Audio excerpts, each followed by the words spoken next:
मूलं भुजङ्गैः शिखरं विहङ्गैः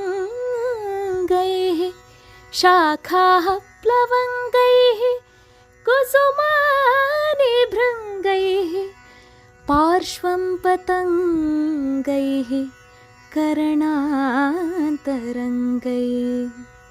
संसेविते चन्दनपादपस्य कर्णान्तरङ्गैः संसेविते चन्दनपादपस्य.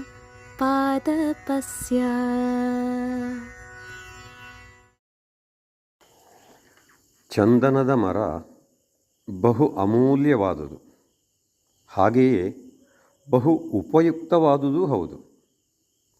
ಇದನ್ನು ಆಶ್ರಯಿಸಿಕೊಂಡು ಬದುಕುವಂತಹ ಜೀವಿಗಳು ಅನೇಕ. ಉದಾಹರಣೆಗೆ, ಈ ಮರದ ಬುಡದಲ್ಲಿರುವ ಬಿಲದಲ್ಲಿ ಹಾವುಗಳು ವಾಸ ಮಾಡುತ್ತವೆ.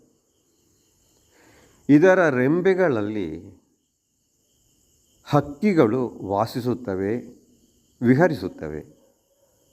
ಹಾಗೆ ಶಾಖೆ ಉಪಶಾಖೆಗಳಲ್ಲಿ ಕಪಿಗಳು ವಿಹರಿಸುತ್ತವೆ.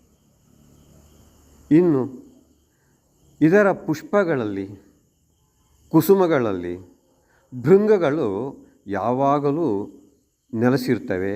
ಇದರ ಸುತ್ತ ಸುತ್ತುತ್ತಾ ಇರ್ತವೆ, ತಮ್ಮ ಆಹಾರವನ್ನು ಪಡೆದುಕೊಳ್ಳುತ್ತಾ ಇರ್ತವೆ. ಹಾಗೆ ಇದರ ಎಸಳಲ್ಲಿ ಪತಂಗವು ತನ್ನ ಬದುಕನ್ನು ಕಾಣುತ್ತದೆ. ಇದೇ ರೀತಿ ಹೇಗೆ ಈ ಚಂದನದ ವೃಕ್ಷವು ಹಕ್ಕಿಗಳಿಗೆ, ಕ್ರಿಮಿಕೀಟಗಳಿಗೆ, ಕಪಿಗಳಿಗೆ ಒಂದು ಆಶ್ರಯದ ತಾಣವಾಗಿದೆಯೋ, ಅವುಗಳ ಆಹಾರದ ತುತ್ತಿನ ಚೀಲವಾಗಿದೆಯೋ, ಅದೇ ರೀತಿ ಯಾರು ಕರುಣಾಳುಗಳು ಇರುತ್ತಾರೆ ಅಂಥವರನ್ನು ಎಲ್ಲ ವರ್ಗದ ಜನರು ಆಶ್ರಯಿಸುತ್ತಾರೆ. ಎಲ್ಲ ವರ್ಗದ ಜನರಿಗೆ ಈ ಕರುಣಾಳುಗಳು, ಕರುಣಾರ್ಧ ಹೃದಯಿಗಳು ಕಲ್ಪವೃಕ್ಷದಂತೆ ಇರುತ್ತಾರೆ ಎಂದು ಈ ಸುಭಾಷಿತವು ಹೇಳುತ್ತದೆ.